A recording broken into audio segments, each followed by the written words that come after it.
se donne rendez-vous aujourd'hui pour certains jours dans un endroit intéressant, c'est l'espace régional, ça se passe Gare Sud, à découvrir absolument, surtout quand on y propose une exposition comme celle que vous allez voir maintenant avec Madame Defay. Bonjour. Bonjour.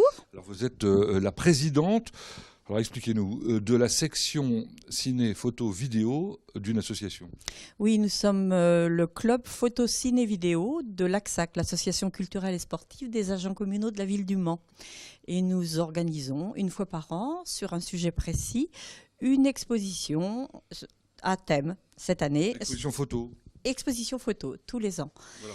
Et cette année, le thème, on le découvre là à l'image, c'est le vitrail. Le vitrail dans l'architecture. Alors, ce qui est important, c'est que les photos, effectivement, nous permettent de découvrir non seulement les vitraux, mais l'architecture qui va avec. Et vous allez voir à travers les images que tourne en ce moment même notre ami Léo, que l'architecture est magnifique dans la région, parce que 90% des photos sont sartoises. 90% des photos sont sartoises, effectivement. Nous avons une ou deux photos qui sortent un petit peu du département, mais pour le reste, tout est sartois, du nord au sud. Bon, combien de photographes se sont attelés à la tâche? Alors, nous avons photographié avec 10 photographes et nous avont fait 50 photos pour avoir une exposition qui tienne la route. Dans les photos que vous êtes en train de découvrir, il y a évidemment la cathédrale du Mans, qui est un élément essentiel, j'allais dire, dans l'art du vitrail, non? Tout à fait. Oui, c'est la pièce maîtresse de notre exposition. Bon. Et pour ce faire, c'est Stéphane Arrondeau qui vous a donné un certain nombre de tuyaux. Je vais laisser Léo découvrir l'art plus moderne, mais vous verrez beaucoup d'autres photos tout à l'heure. C'est donc Stéphane Arrondeau qui vous a apporté quelques conseils. Oui, ce fut notre maître à penser pendant toute une année. Et c'est lui qui nous a permis, grâce au côté historique, de faire les photos qui convenaient. Bon, alors pas seulement les photos d'ailleurs, puisqu'on le verra tout à l'heure, il y a aussi des montages vidéo, puisque c'est un club vidéo aussi. Exactement. Nous avons fait 4 diaporamas, un diaporama sur les donateurs, un sur la cathédrale du Mans, un sur le Carmel et un qui explique la lecture d'un vitrail. Très bien. Merci beaucoup, Madame Defay. Monsieur Arrondeau, bonjour. Bonjour. Alors voilà, une belle œuvre que de proposer aux spectateurs manceaux et sartois de découvrir le vitrail. Avant de parler très sérieusement, j'allais dire une anecdote sur ce vitrail qu'on découvre là maintenant. C'est vrai que c'est assez étonnant, donc, quand on visite la cathédrale du Mans, de trouver la représentation de ce poilu au milieu d'un ensemble de vitraux consacrés à Jeanne d'Arc, des vitraux archéologiques avec une volonté de coller à l'époque du Moyen-Âge. Donc on peut s'étonner, on peut s'interroger. La réponse tient tout simplement dans l'identité du maître verrier qui a réalisé ce vitrail, Maxime Échivard, bien connu ici au Mans. Mais ce que l'on sait moins, c'est qu'il avait eu un fils qui était engagé volontaire à la guerre de 14 et qui va décéder au bout de 2 mois. Et le père rend hommage à son fils à travers cette verrière et la représentation des soldats du 117e régiment d'infanterie. Ce qui est encore plus étonnant, c'est qu'en restaurant le vitrail, vous avez découvert des inscriptions cachées, quoi. Voilà, c'est vrai qu'en représentant des poilus du 117e, il était facile de deviner le lien qui unissait le père au fils à travers cette représentation. Ce qui a été beaucoup plus émouvant au cours de la restauration, c'est de découvrir des inscriptions cachées, des inscriptions qui n'étaient pas destinées à être lues et qui permettaient justement de renforcer ce lien affectif entre le père et le fils. Bon, alors je ne vous ai pas présenté, vous êtes comme Obélix avec la potion, tombé dedans quand vous étiez petit dans le vitrail ou pas? À partir du moment où j'ai commencé la recherche universitaire, puisque j'ai fait ma thèse de doctorat sur le vitrail du 19e siècle, et en particulier sur l'atelier du Carmel du Mans. Alors, le Carmel du Mans, qui a une importance capitale dans l'histoire en général du vitrail, et surtout de sa renaissance au 19e, c'est ça? C'est vrai qu'on a toujours l'impression que l'histoire du vitrail est une histoire linéaire, parce qu'on voit des vitraux datant du Moyen-Âge. Mais on oublie bien souvent que l'art du vitrail est tombé en désuétude, est tombé dans l'oubli au XVIIe et au XVIIIe. Donc quand au XIXe siècle on a voulu reconstruire des églises, eh bien on était incapable de fabriquer à nouveau des vitraux. Et ce qu'on a un peu tendance à oublier, c'est que cette renaissance de l'art du vitrail va se dérouler ici au Mans, et que notamment toutes les édiles parisiennes ont reconnu que la ville du Mans était en avance. Ça a créé une effervescence, tout le monde a voulu venir voir sur place ce qui se passait, et ça a été, je dirais, contagieux, ce qui fait que les carmélites vont tout simplement se lancer à leur tour dans l'aventure. Et d'ailleurs les maquettes que vous avez là sont des maquettes qui proviennent du Carmel du Mans. Et c'est vrai qu'elles vont connaître un succès assez exceptionnel, puisqu'au départ, leur ambition, pour des raisons économiques, se borne à réaliser les vitraux de leur propre chapelle. Et puis il y a une telle demande à l'extérieur qu'elles vont se lancer dans le commerce du vitrail, et je vous le disais, connaître un succès exceptionnel, puisqu'elles vont obtenir des commandes venant de toutes les régions de France, bien sûr, de la plupart des pays européens, mais aussi un succès international, puisqu'on peut retrouver des vitraux des Carmélites Mansell en Inde, au Japon et énormément aux États-Unis. Évidemment, certains de ces vitraux sont en photo ici. Alors vous voyez aussi que dans la vitrine, il y a quelques outils, dont une paire de ciseaux un peu originale. Ça doit être pour les maîtres verriers, j'imagine. Ah, c'est vrai que c'est un outil assez étonnant. Alors, de prime abord, il paraît tout à fait quelconque. Il s'agit de ciseaux, mais il ne s'agit pas d'une paire de ciseaux, puisque ces ciseaux-là ont 3 lames. Et c'est vrai que c'est l'outil spécifique des maîtres verriers. Bon, vous viendrez découvrir évidemment dans la salle. Alors, dans cette salle aussi où il y a une vidéo. Donc, beaucoup de jolies photos. Le patrimoine sartois est un patrimoine intéressant en matière de vitraux. Il y a quelques spécificités. Je crois qu'on a aperçu ou qu'on va apercevoir dans un instant des photos de Notre-Dame des Marais, par exemple. C'est vrai qu'on a la chance en Sarthe d'avoir vraiment des grands lieux consacrée au vitrail. Alors, vous avez parlé tout à l'heure de la cathédrale du Mans. Bien sûr, elle est incontournable, avec notamment la verrière de l'Ascension, la plus ancienne verrière conservée en France dans un édifice. Mais c'est l'ensemble du département qui recèle de véritables trésors. Et quand on s'intéresse au XVIe siècle, il faut absolument, effectivement, quitter le Mans, parce qu'il n'y a pas beaucoup de pièces majeures du XVIe dans les édifices monceaux. Il faut se rendre dans le Perche sartois, et notamment à Notre-Dame-des-Marais, à la Ferté-Bernard. Et là, c'est vrai que c'est une vraie merveille. Alors, l'édifice lui-même est splendide déjà, hein. Les Fertois l'appellent eux-mêmes encore aujourd'hui la cathédrale Notre-Dame-des-Marais. Elle le mérite un peu. De par les proportions et la richesse du décor, c'est effectivement un édifice exceptionnel. Mais c'est vrai que dans le domaine du vitrail, là par contre, il faut être honnête, ça bat des records. C'est une vraie merveille pour les yeux. Ce qui est intéressant, c'est que le patrimoine plus modeste est ici aussi mis en valeur. En tout cas, les vitraux qui y sont implantés. Et je pense notamment à la Bosse, cette jolie petite église. Alors c'est vrai qu'il ne faut pas se limiter aux grands édifices. Nous avons d'énormes chefs-d'œuvre dans les églises rurales sartoises. Alors l'association m'a fait le plaisir de venir à l'église de la Bosse, qui est une église un peu particulière pour moi, parce que pendant près de 20 ans, j'ai eu l'occasion, avec des jeunes collégiens fertois, de réaliser l'ensemble de ces vitraux. Donc c'est vrai que c'était émouvant pour moi de leur ouvrir les portes de l'église.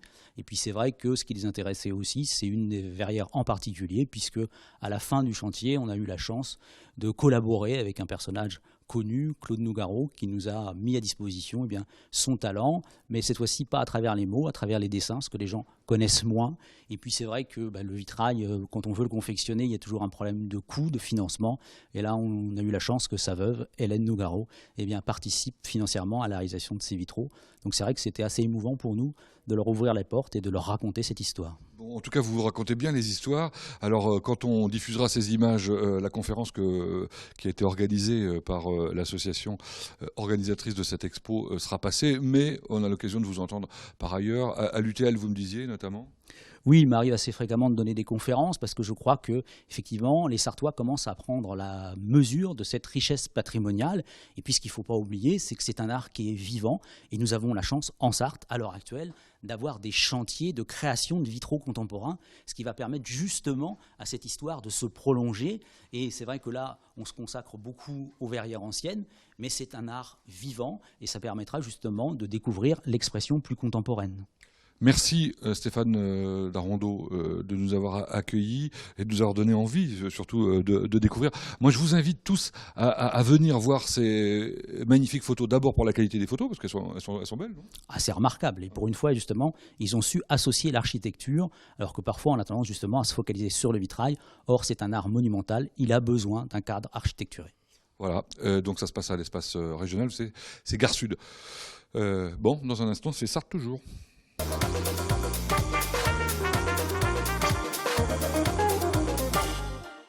Après les expos photos et un bâtiment moderne, nous voilà au pied d'un bâtiment qui lui est beaucoup plus ancien pour une exposition de peinture, de sculpture avec des artistes chevronnés dans le cadre de Le Mans Art Contemporain. Le MAC et Patrick Bouni, bonjour. Bonjour. Alors, on a l'habitude de vous rencontrer 2 fois par an, 3 fois par an? Oui, à peu près 2 ou 3 fois par an, c'est selon les possibilités d'exposition, mais c'est vrai que c'est 2 ou 3 fois par an. Vous aimez les artistes du Cracking Art Group? Alors même s'ils ne sont pas là en collectif, ils sont là individuellement. Ils sont là effectivement de façon individuelle, mais je crois que c'est une démarche qu'on a voulu pérenniser en leur proposant de continuer à donner le message de l'écologie, du risque pour la planète de la pollution et de la nécessité impérieuse de trouver des solutions. Dans le cadre d'une exposition qui s'intitule Régénération, 3 artistes, vous nous les citez? Oui, bien volontiers. William Sweetlove, Marco Veronese et Renzo Nucara. Un Belge et 2 Italiens qu'on va aller découvrir maintenant. Allons-y. Alors comme vous le constatez, l'exposition n'est pas complètement encore installée puisqu'on est en pleine préparation et on va même voir les artistes qui eux-mêmes sont en train de poser leurs œuvres. En l'occurrence, il s'agit de Renzo Nucara. Renzo Nucara que vous avez peut-être vu justement lors de l'exposition sur le Cracking Art Group. Bonjour Renzo. Bonjour à tout le monde. Veuillez nous excuser, on vous dérange pendant l'installation. Alors, le miracle de la création, est-ce que vous pouvez nous en parler? Vous avez commencé très jeune? Oui, j'ai pris conscience que la peinture ou travailler avec la créativité était la chose plus importante quand j'avais 17 ans. J'allais terminer l'école supérieure de l'artistique. Je faisais des dessins, des œuvres, mais j'ai compris que faire des œuvres n'était pas seulement de faire reproduire quelque chose pour l'école. Il donnait moi des émotions que j'ai approfondies et j'ai continué dans beaucoup d'années jusqu'à arriver ici. Voilà. Alors c'est une manière de s'exprimer, d'exprimer quelque chose. Vous avez été influencé par quels artistes au départ? J'ai eu des imprintings très importants parce que je remercie l'école qui m'a porté à voir des expositions de pop art, un collectif de pop art à Milano. Il était dans les 69 et il était le premier. Et ce rapport social de l'art qu'il est entré dans la vie, ou il prenait des choses de la publicité, des choses, il m'a beaucoup frappé. Alors, et ça, c'est un. Après, j'ai vu des expositions, une d'Alberto Burri, matérique informal, et le plus important, il était Lucio Fontana. Au début, je faisais des œuvres pas figuratives, abstraites, mais pendant les années, j'ai compris qu'il n'y a pas une abstraction totale. C'est pareil de voir la vie, la réalité utilisant un microscope ou un télescope. Alors, dans les derniers travaux, dans les dernières œuvres, j'ai fait une attention sur les microcosmes, les macrocosmes, et surtout sur les stratofilms. Ce qu'on vient de voir et là, on va apercevoir pour terminer les animaux.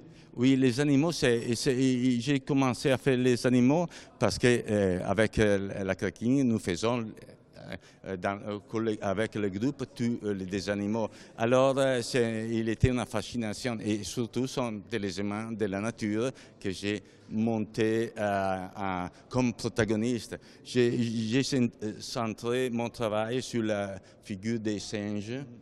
Ils sont centraux, effectivement, dans cette présentation. Il y a ces contrapositions entre un singe avec le pinceau et un singe. Alors le pinceau et le PC.